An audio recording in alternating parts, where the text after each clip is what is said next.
आप देख रहे हैं हम भारती न्यूज। जी, मैं doctor Divya Chaudhary, Jeevan hospital and test tube baby centre, Bela Marg, Vishnupuri से। मैम, आपकी बार आपको बेस्ट लेडी डॉक्टर का अवार्ड मिला है और पहले भी आपको कई अवार्ड्स मिल चुके हैं, थोड़ा बताएं।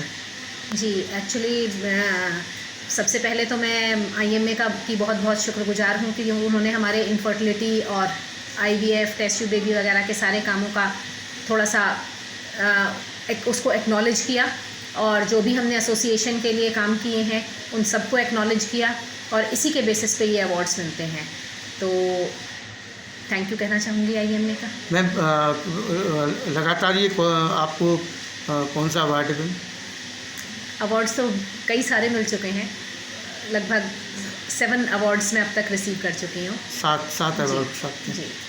मैम, एक्चुअली आजकल देखा रहा है कि इस भागदौड़ की ज़िंदगी में खान पान ठीक से न होने की वजह से महिलाओं में कई तरह की परेशानियाँ होनी शुरू हो गई हैं। तो क्या वीकनेस का कारण भी ये इनका खान पान भी हो सकता है? जी, देखिए, खाने पीने का तो बहुत फ़र्क पड़ता है। आजकल हमारी आदत में थोड़ा फास्ट फूड आ गया है कि फटाफट बाज़ार से ख़रीदा, कहीं कुछ और नहीं मिला तो समोसे ख़रीद के खा लिए, है ना। सामने केले दिख रहे होंगे, सेब दिख रहे होंगे, लेकिन हमें लगेगा कि हम समोसे खा लें, है ना। तो थोड़ा सा हमें अपना खाना बदलना होगा।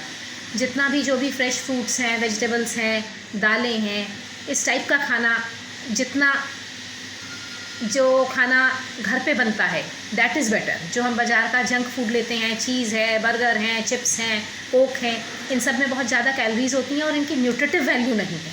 तो बेसिकली स्वस्थ रहने के लिए रेगुलर एक्सरसाइज और प्रॉपर खाना पीना, वो तो बहुत इम्पोर्टेंट है। मैम, कैल्शियम और आयरन की कमी ज़्यादा देखी जा रही है जी महिलाओं में। जी, एक तो आयरन, तो क्योंकि महिलाओं को हर महीने पीरियड की वजह से ब्लड लॉस होता है, इसलिए सारी फीमेल्स को थोड़ा सा आयरन सप्लीमेंटेशन की ज़रूरत तो होती है। उन्हें अपने खाने पीने का ध्यान रखना चाहिए। गुड़ एक बहुत अच्छा सोर्स है आयरन का। गुड़ और चने, मतलब ऐसी चीज़ है कि कोई भी खा सकता है।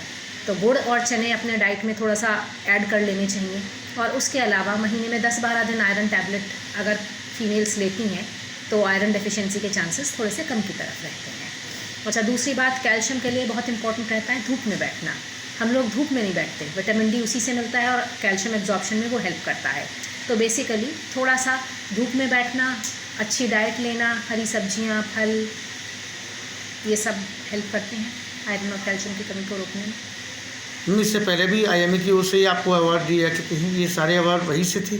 जी, IMA की तरफ से भी और कुछ हमारी फर्टिलिटी एसोसिएशंस की वजह से की तरफ से भी कई सारे अवार्ड्स हैं।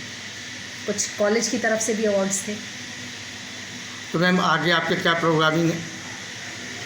बस जो कुछ कर रहे हैं यही सब ठीक से करते रहें, और बहुत से लोग जिनके घरों में बच्चा नहीं है उन्हें हम बच्चा दे सकें, चाहे थोड़े नेचुरल तरीके से या टेस्ट ट्यूब बेबी के द्वारा, जिस भी तरीके से लोगों की खुशी का कारण हम बन सकें, मैं यही चाहूँ। मैम, कई बार आपने कई निसंतान दंपतियों को उनकी गोद में उस खिलते हुए बच्चे को दिया है। जी, कैसा अनुभव रहा है मैम? ये तो बहुत ही अच्छा अनुभव है सच में। मतलब पेरेंट्स, माता पिता, जिन्हें वो बच्चा मिलता है, जिसके लिए वो बहुत सालों से तरस रहे होते हैं, जब उनकी खुशी देख के आपकी खुद की खुशी चौगुनी हो जाती है। और बच्चों को देख के ऐसा लगता है कि अच्छा, ये like it is so beautiful to bring a new life to this earth. वो तो बिल्कुल ऐसा लगता है कि जैसे देने वाला तो भगवान है, पर क्योंकि हमें माध्यम बना लिया जाता है तो उसमें ईश्वर का भी धन्यवाद है और उन माता पिता का भी जो विश्वास के साथ आते हैं। तो खुशी तो होना बिल्कुल नेचुरल बात है। कहीं ना कहीं जीवन हॉस्पिटल में आने के बाद, अपने multi specially test tube baby centre में आने के बाद उनकी मुराद पूरी हुई है। कई बार ये देखा गया है अखबारों के माध्यम से, और हम लोग भी कई बार कवरेज कर चुके हैं। मैम, कैसा लगता है आपको कभी कभी? बहुत अच्छा, बहुत ही अच्छी फीलिंग होती है, और पेशेंट इतने विश्वास के साथ आते हैं और उसके बाद जब रिज़ल्ट भी मिलता है तो बहुत ही खुशी की बात है।